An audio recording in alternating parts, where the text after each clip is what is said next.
কেবিনে ঢুকে দেখি ডক্টর রোহিতকে এক্সামিন করছেন, কিন্তু সে অচেতন। কান্না এসে গেল রোহিতের অবস্থা দেখে। নিজের চোখে পানি ধরে রাখতে পারলাম না। অবস্থা কেমন এখন? ইনপ্রবীণ, তবে উনি বারবার মারিয়াই বলে যাচ্ছেন। অচেতন অবস্থা থেকে আমার মনে হয় ওনার এখন তার পাশে থাকা উচিত। আমি মারিয়া, ওনার ওয়াইফ। এখানেই থাকেন, তাহলে উনি তাড়াতাড়ি সুস্থ হয়ে যাবেন। রোহিতের হাতটা ধরে কিছুক্ষণ বসে রইলাম। এমন যেন একটা অজানা ভয় কাজ করছে। রোহিতের হাতটা ধরে প্রায় 5 থেকে 7 মিনিটের মতো বসে রইলাম। কিছুক্ষণ পর একটা ছেলে আসলো কেবিনে, এসে আমাকে সালাম দিল। সিমুকে বলল, ভাবিকে সব জানিয়েছ? পুরোটা না। তাহলে চলো, এখন ভাবির সব জানা দরকার। হ্যাঁ মারিয়া, একটু আসো আমাদের সাথে বাইরে। আমরা হাসপাতালে ক্যান্টিনেই বসলাম।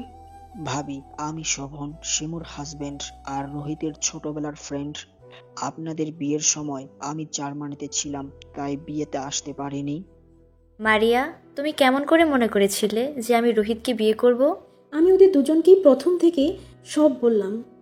মারিয়া তাহলে শোনো, নিজের পছন্দের একটা ভণ্ড প্রতারক ছেলেকে বিয়ে করেছিলাম 4 বছর আগে।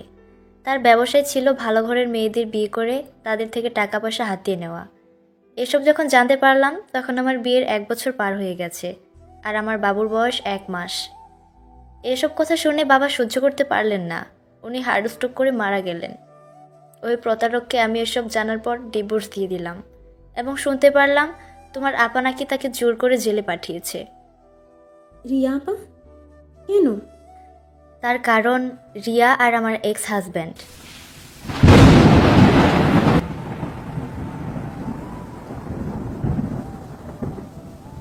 একজন তাকে টাকা পয়সা সব দেওয়ার কারণে আমার অনেক কষ্ট হয়ে গেল। আমার বাবার ভিটে বাড়ি ছাড়া বাকি যা যা ছিল সব ব্যবসার কাজে লাগাবো বলে ওই ভণ্ডলোক নিয়ে নিল। তা আসলে কিছুই লাগায়নি ব্যবসার কাজে, আমাদের টাকা পয়সা নিয়ে পুরো নিঃস্ব করে দেয় আমায়। এখন ছোট একটা বাচ্চা আর আমি, আমার বাবা মা একজনও নেই। এই অবস্থায় চলতে খুব বেশি কষ্ট হয়ে গেল। তারপরও কোনো রকমে চলে যাচ্ছিলাম। কিন্তু বলে না, যার কপালে সুখ নেই তার কপালে কখনো সুখ আসে না। আমার বাচ্চাটা ক্যান্সার ধরা পড়লো। না পেরেই রোহিতকে সব বললাম।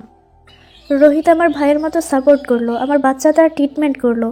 আর রোহিত রাত্রে কথা বলতো আমার বাচ্চাটার সাথে, বাচ্চা ওকে মামা বলতো। আর বলবে নাই বা কেন আমি জানি না। আমার আপন ভাই থাকলে আমার জন্য কতটুকু করতো, কিন্তু রোহিত যা করেছে তা আসলে বলে শেষ করার মতো নয়। আর ভাবি, আমি আগে থেকে মায়াকে পছন্দ করতাম। মায়ের সাথে দুর্ঘটনা ঘটার পরে আমি মায়াকে বিয়ে করার কথা ভাবলাম। তখনই রোহিত আমাকে বলল আর মায়াকে বলল বিয়েটা করে নেওয়ার জন্য। এটাই আমাদের জন্য ভালো হবে। তারপর মায়া ডিসিশন নিল সে আমাকে বিয়ে করবে, এবং বিয়েটা হয়ে গেল আল্লাহর রহমতে। আর তোমার শাশুড়ি আমাকে ভুল বুঝে সব সময়। উনি চেয়েছিলেন ওনার মামাতো ভাইয়ের মেয়েকে দিয়ে রোহিতকে বিয়ে করাবে, কিন্তু রোহিত তোমাকে দেখে পছন্দ করেছিল। আর তাই উনি সব উল্টাপাল্টা কথা বানিয়ে বলেছিলেন। উনি ভালো মতোই জানতো রোহিত আর আমি ছোটবেলার বন্ধু, তারপরেও সব ধরনের উল্টাপাল্টা কথা বানিয়ে বলেছিলেন। আর ভাবি, উনি কিন্তু রোহিতের আপন মা না, ওর সৎ মা। রোহিতের আম্মু মারা গিয়েছিলেন, তারপর রোহিতের আম্মুর বেস্ট ফ্রেন্ড অর্থাৎ বর্তমান আন্টি আঙ্কেলকে বিয়ে করে। রোহিতের কাছে জিনিসটা খুব খারাপ লাগতো, সে মেনে নিতে পারেনি ব্যাপারটা। আর আন্টিও কখনো এই জন্য রোহিতকে খুব একটা স্বাভাবিকভাবে মেনে নেয়নি। সবাইকে দেখাতে উনি রোহিতকে খুব ভালোবাসে, কিন্তু আসলে সবটাই বানোয়াট ছিল।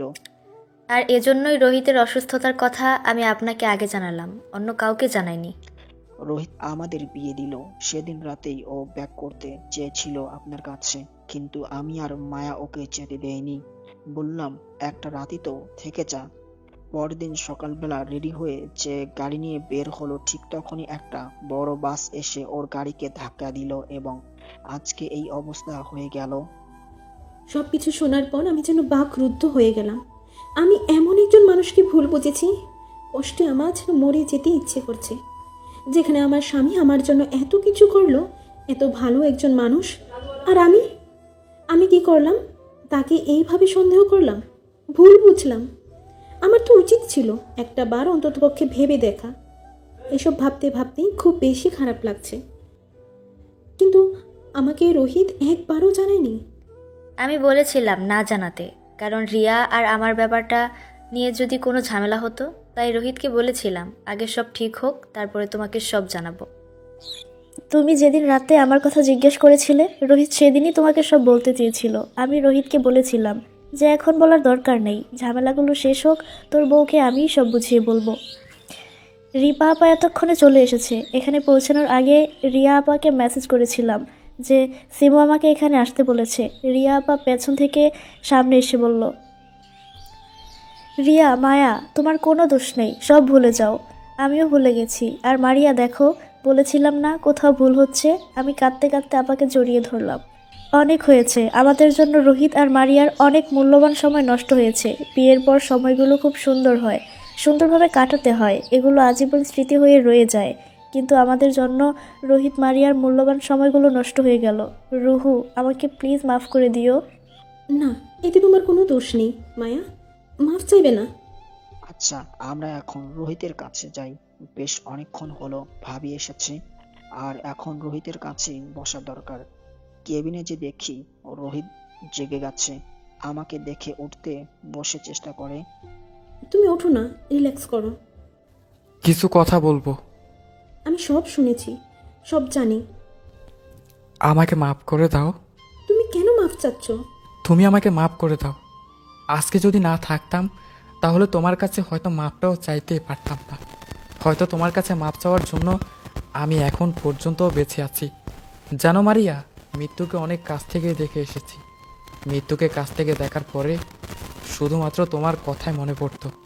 শুধু মৃত্যুর সাথে লড়াই করতে পেরেছে তোমার জন্য। তুমি আমাকে সাহস দিয়েছ, আর আল্লাহ আমাকে বাঁচিয়েছেন। আমি ভাবছিলাম শুধু একটা জিনিসই, আমার বউটাকে তো আমি ঠিকমতো ভালোবাসতে পারলাম না। আমার বউটাকে আমি কোনো সুখও দিতে পারলাম না। আমার নিজের ঝামেলার কারণে আমার বউ হয়তো কষ্ট পাচ্ছে। মারিয়া, আল্লাহ হয়তো তোমার জন্য আমাকে ফিরিয়ে এনেছেন। অনেক ভালোবাসি তোমাকে।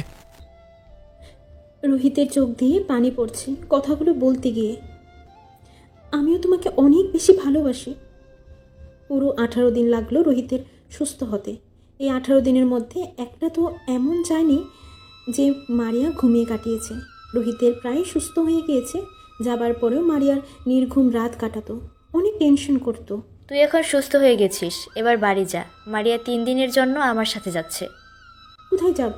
এই যে ম্যাডাম, চেহারার এই অবস্থা বানিয়েছেন, আপনাকে ঠিক করতে হবে না? না, ও কিছু না, এমনি ঠিক হয়ে যাবে। বললেই হলো, রোহিত আমার জন্য অনেক করেছে। এজন্য এবার আমাদের পালা তোমাদের জন্য কিছু করার।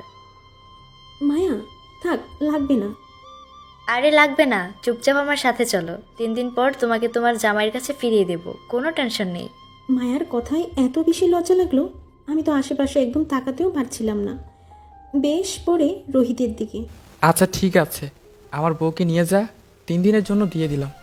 3 দিন পরে আমাকে একদম লাল টুকটুকে বউয়ের মতো সাজানো হলো।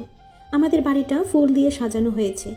একভাবে বলা যায় আজকে আমাদের বাসর রাত। খুব লজ্জা অনুভব করছি। মনে হচ্ছে অনেক দিন প্রেম করার পর আজকে আমাদের বিয়ে হলো। সারাদিন নাকি শোভন, মায়া আর রিয়া আপা মিলে আমাদের ঘরটা সাজিয়েছে। আমাকে ঘরে এনে বসানো হয়েছে। যদিও এখনো পর্যন্ত রোহিতের দেখা পাইনি, তবে এখন সবাই আমাকে ঘরে দিয়ে দরজা বন্ধ করে দিয়ে চলে গিয়েছে। কি সুন্দর লাগছে আমার ঘরটা, অদ্ভুত রকমের সুন্দর। বেলি আর রজনীগন্ধা দিয়ে আমার ঘরটা পুরো সাজানো হয়েছে। আর আরও কিছু গোলাপি গোলাপ। এত ভালো লাগছে, মনে হচ্ছে একটা ঘোরের মধ্যে আছি। এত সুন্দর হবে জীবনটা কখনো ভাবিনি। আল্লাহ আমায় সহায় হয়েছেন। আল্লাহ আমাকে আসলে অনেক সৌভাগ্যবান বানিয়েছেন। আমি অবশ্য ঘুমটা দিয়ে বসে আছি। এটা মায়ের বুদ্ধি যে আমার ঘুমটা দিয়ে বসে থাকতে হবে। রোহিত নববধূ মতো আমাকে আজকে বরণ করে নেবে। মেয়েটা একদম পাগল, কি যে করবে। প্রায় 10 মিনিট পর রোহিত আসলো। এহে এহে, আমি কি চাঁদ মুখখানা দেখতে পারি? ঘুমটার আড়ালে দেখা যাচ্ছে রোহিতকে। এত সুন্দর লাগছে যা বলার মতো না। আমি আসলেই অনেক ভাগ্যবান। এত সুন্দর মন আর এত সুন্দর চরিত্রের একজন স্বামী পেয়েছি। আমার বউটা আমাকে কিছু বলবে? যার দেখতে ইচ্ছে করে সে যেন নিজেই দেখে নেয়। রোহিত আস্তে করে আমার ঘোমটাটা তুলল। মাশাল্লাহ, আমার বউটা অনেক অনেক বেশি সুন্দর। এই আংটিটা আপনার জন্য। আজীবন এটা পরে থাকো মারিয়া। মনে হবে আমি সব সময় তোমার পাশে আছি। আমাকে কোনো দিনও ছেড়ে যেও না মারিয়া। আমি তোমাকে অনেক অনেক ভালোবাসি। তুমি না থাকলে আমি বেঁচে হয়তো থাকতামই না। অনেক বেশি ভালোবাসি তোমাকে। বাজে কথা বলবা না, আমি এসব শুনতে চাই না। আর চলে যাওয়ার হলে তো আগেই যেতাম। আমি নিজেও তোমাকে ছাড়া থাকতে পারি না। আমিও তোমাকে অনেক ভালোবাসি। আর আংটি তুমি পরিয়ে দাও। আমি বিছানায় বসা, আর রোহিত হাঁটু গেড়ে মাটিতে বসে আমাকে আংটিটা পরিয়ে দিল। আমাদের ব্যালকনিটা খোলা, ঘরে ঠান্ডা বাতাস আসছে। শীত পড়ে গেছে, ঘরে মৃদু আলো, সব মিলিয়ে যেন একটা স্বপ্ন সত্যি হলো আমার। রোহিত আমাকে জড়িয়ে ধরলো, হঠাৎ আমাকে ছেড়ে দিয়ে বলল, সরি মারিয়া, তুমি টাইম দিতে পারো। যখন তুমি ইচ্ছে হবে তখনই না হয়। আমরা পুরো কথা আর শেষ করতে দিলাম না। তার আগে তার ঠোঁট আমার ঠোঁটের মাঝে নিয়ে হারিয়ে গেলাম একটা নতুন পৃথিবীতে। ভুল বোঝাবুঝি একটা সুন্দর ভালোবাসাময় সম্পর্ককেও নষ্ট করে দিতে পারে। শুধুমাত্র কিছু সময়ের ব্যাপার। নিজেরা নিজের ভালোবাসার মানুষের মধ্যে এই ভুল বোঝাবুঝিটাকে ঘর করতে দিয়েন না। ভালোবাসার মূল্য দেয়া যায় না কখনোই। আর ভালোবাসার মানুষের সাথে কাটানো সুন্দর প্রতিটা সময় হয় মূল্যবান। একটু একটু করে দুজন মানুষ যদি দুজনকে বোঝে প্রতিটা দিন, তাহলে হয়ে উঠবে মূল্যবান। আপনার প্রিয়জনের মূল্যায়ন করুন, একত্রে সুখে থাকুন। গল্পটা কেমন লাগলো অবশ্যই জানাবেন। ধন্যবাদ সবাইকে। আল্লাহ হাফিজ।